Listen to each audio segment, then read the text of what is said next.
Hey everyone, I'm Alex Torres. I'm the Assistant Medical Director for Broward Sheriff's Office, working with Dr. Roach and the team. Joined back in November of 2022. I'm going to be helping out with some operations, education and training, as well as some other various projects. So a little bit about me. I'm originally from South Florida, born and raised, and went away to school, did residency training in emergency medicine, and did additional subspecialty fellowship training in EMS and disaster medicine up in New Jersey. Did a lot of operations, flight medicine, and also worked as a medical director up there. Afterwards, I went to University of Maryland Shock Trauma, taught at the School of Medicine, and worked clinically over there at the clinical sites. And then I finally came back home a few years ago, and I work clinically at Cleveland Clinic at this time, and excited to be a part of the Broward Sheriff's Office team and Dr. Roach again. I've been working together, knowing each other for years, so I'm very excited for the opportunity. Today I'm going to go ahead and get started with the head injury assessment, education and training. So anytime you're performing any assessment in trauma, whether it be chest trauma, abdominal trauma, head trauma, you're always going to start with a primary assessment. So as with advanced trauma life support, PHTLS, all of the initial assessments are going to be very similar. So you're going to do A, B, C, D, E. So specifically with head trauma, make sure the patient has a patent airway. And the reason you want that is because it leads us into our next point, which is the breathing. So the breathing component, especially in head injury, you want to make sure that they're oxygenated adequately, check for equal chest rise, make sure that you treat anything that could potentially lead to hypoxia or anything that could impact breathing effectively. So especially in traumatic brain injury and head trauma, maintaining adequate oxygenation and ventilation is critical. So including that in your primary assessment, so that way you can continue to move on and provide any supplementation as needed for breathing adjuncts and making sure that you maintain that oxygenation. So also going into circulation, you want to assess for pulses, you want to assess, make sure there's good adequate cerebral perfusion. So that'll kind of lead into the next point about mental status and things like that. But one of the biggest things, mortality significantly increases if you have just one single systolic blood pressure of less than 90. So when assessing circulation, you want to maintain that you're monitoring the blood pressure very closely and providing resuscitation, whether it be with whole blood, resuscitation with crystalloids, colloids, whatever kind of resuscitative products you have to maintain that cerebral perfusion. So the cerebral perfusion pressure is the mean arterial pressure minus intracranial pressure. Obviously, we're not monitoring the intracranial pressure in the field. However, one thing that we do have the ability to impact is that mean arterial pressure. So systolic blood pressure in literature, when you're not doing invasive blood pressure monitoring, is to maintain that systolic blood pressure above 90. Disability we're going to talk about in the next slide, but essentially that's going to be your neurologic assessment. So what specifically are we going to be looking for in the head injured patient? Obviously, this is a head injury education module, so we're going to be discussing how to specifically evaluate head injured patients and things to look for, what parts of the mental status and neurologic exam are going to be the most critical for us, and then things that can impact that. So we'll discuss that a lot more on the next slide. And then finally is exposure. So I really want to hone in on the exposure part of the primary assessment because this is something that can be easily forgotten or easily looked over. So you want to expose the patient. How you do that, and depending on the scene and where you're at in respect for patient privacy, making sure you expose the patient to look for any other injuries is crucial. So one of the biggest things that we want to look for is any other signs of trauma. So an example about a recent patient was a patient that came in for fall, head injury, and a little bit of confusion, GCS of 14. However, the patient came in fully clothed. There was no other report given. Once we actually got the patient undressed and exposed for the full trauma assessment, given the head injury component, we noticed that he had a bunch of ecchymosis on his chest and his lower abdomen. So ended up going for a scan, and in addition to the brain injury component, which actually was a negative scan and just a mild concussion, what we did find was that he had multiple broken ribs and a small pneumothorax on the left, and thankfully the abdominal scan was fine. But the point in all of that is that without getting that patient undressed, now you can have potentially multi-system trauma that could be missed. So in the case that I presented is going to be potential head injury and chest trauma and abdominal trauma. So exposing that patient can help guide you a little bit further, and that can impact the pre-hospital notification and transport destination based on multi-system trauma versus isolated single system. So getting that full patient exposure. And it doesn't have to, you don't have to leave them exposed because that's not what we want. We obviously want these patients covered and warm. But to do an assessment, you need to get these patients exposed head to toe, look for any trauma. You don't have to be extensive in terms of moving every single joint, but you want to look for obvious signs of trauma, bruising, deformities, and then loss of pulses, neurologic status, things like that. Okay, so moving into the neurologic exam. So we're not expecting anyone here to be neurologists. I'm not a neurologist, nor do I want to be, but we are doing a very quick screening exam because we want to establish a baseline neurologic exam.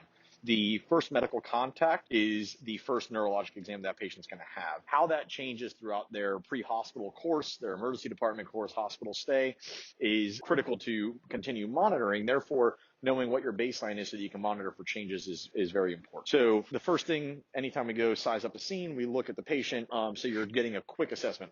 What's their mental status? Are they awake? Are they alert? Are they obtunded? Are they unresponsive? So GCS is one of those that's been used for a long time. There's some nuances. Some people have difficulty remembering what's a 4 versus a 5 for certain components. This is something that we use. This is validated in trauma. This is something that we need to continue using. But your initial assessment of that patient can be just very simple. Are they awake? Are they only responding to verbal, painful stimuli? Or are they unresponsive? So that's the AVPU. So that's a quick consideration for just looking at it. When you're able to ask questions about orientation, are they confused, disoriented? Are they incomprehensible sounds? That's where you get a little bit further and you can actually calculate a GCS. So yes, it's very important because you want to know what that GCS is on initial assessment. So that way we can see how it changes throughout your time with that patient. That moves on to pupil size. What are their pupils? Are they equal? Are they round? Are they reactive? What size are the pupils?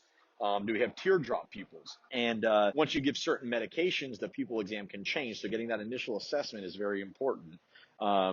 When you give opiates, obviously the pupils are going to change in size. If you need to RSI patients, so there's all these different components that come into play. So getting that initial assessment, the pupil exam, as part of your initial assessment, is important. We move on. So the limb strength and movement. Essentially, the big thing is, can they move all extremities equally? So is everything moving? Are they not moving one side of their body? So essentially, strokes can be hemorrhagic. They can be ischemic. So head trauma can be a hemorrhagic stroke, but you want to look for one side of the body moving. You also want to look for strength. So what is their strength? Do they have both extremities are weak? Both upper extremities, both lower extremities are weak. Is there unilateral findings? Are they paraplegic, lower extremities only? So these are things you want to assess in that part of your initial neurologic exam.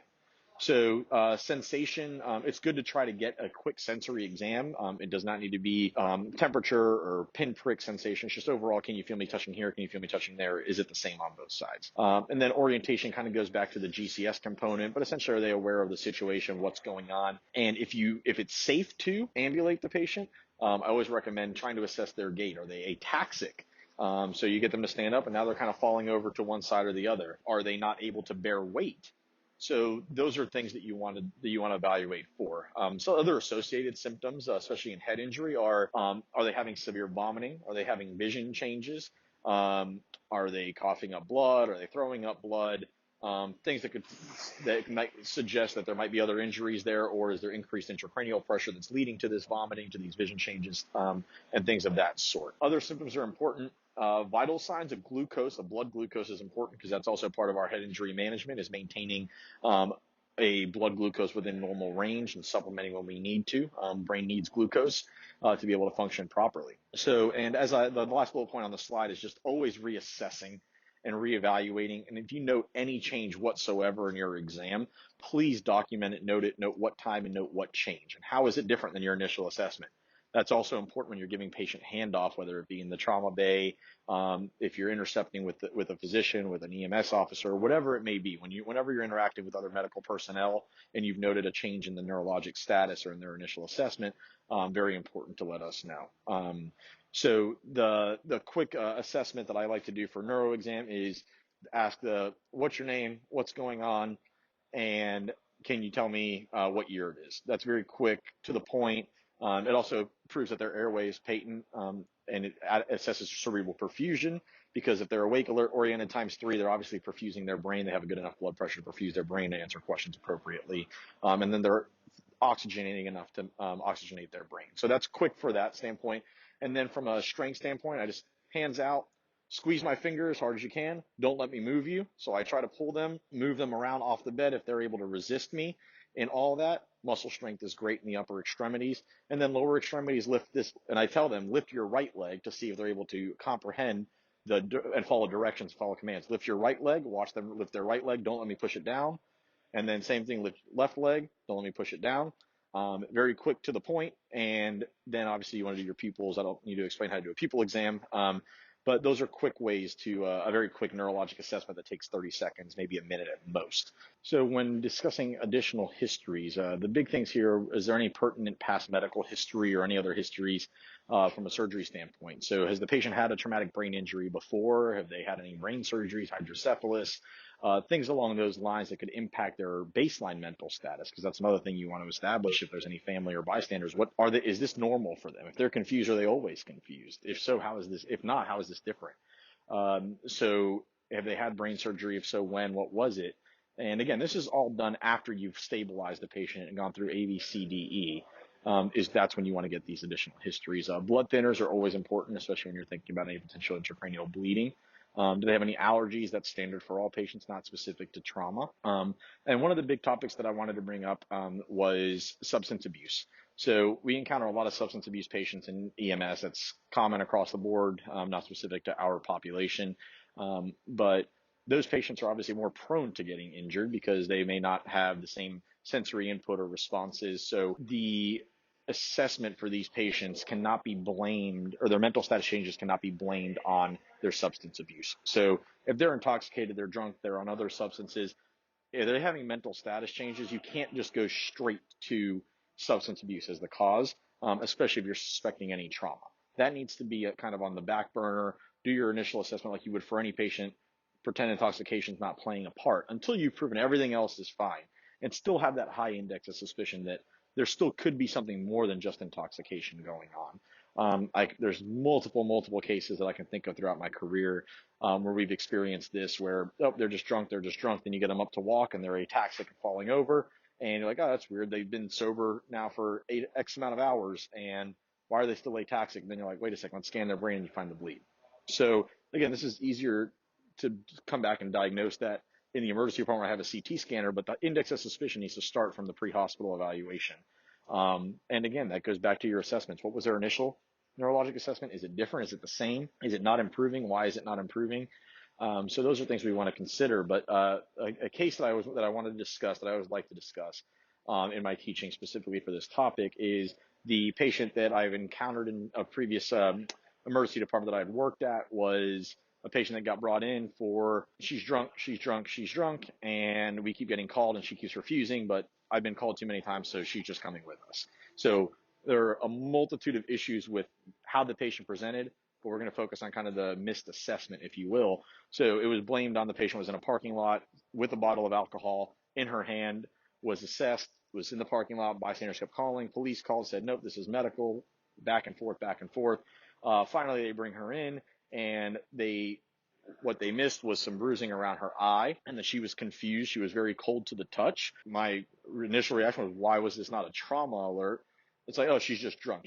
That's how it was dismissed. Turns out she was just drunk, turned into a head bleed, hypothermic, intubated at the trauma center, is kind of what happened to that particular case. But there was an anchor bias pretty much stuck on this is intoxication, and they did not do an appropriate trauma assessment for suspected head injury. So there apparently were no other bystanders that witnessed any trauma, but the bruising around the eye with the mental status change was a high enough index of suspicion for me to realize that, hey, there might be more than just substance abuse going on, and we were able to find that. So that is something that could have been identified in the pre-hospital setting, and the appropriate pre-hospital trauma alert could have been initiated at that time. So just something to keep in mind, that it's not always substance abuse. We do encounter it often, but you always have to remember that if you're suspecting trauma, prove that it's not trauma, prove that it's not some kind of organic cause before you start blaming things on substances.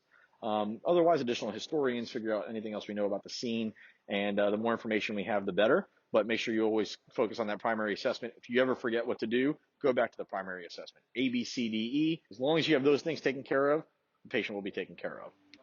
Well, again, I appreciate everyone's time and attention to this education module for the head injury assessment and trauma. So if there's any questions, concerns, please don't hesitate to reach out. My phone number is in the BSO app, so don't hesitate to reach out, shoot me an email, text, call, whatever I can do to help out.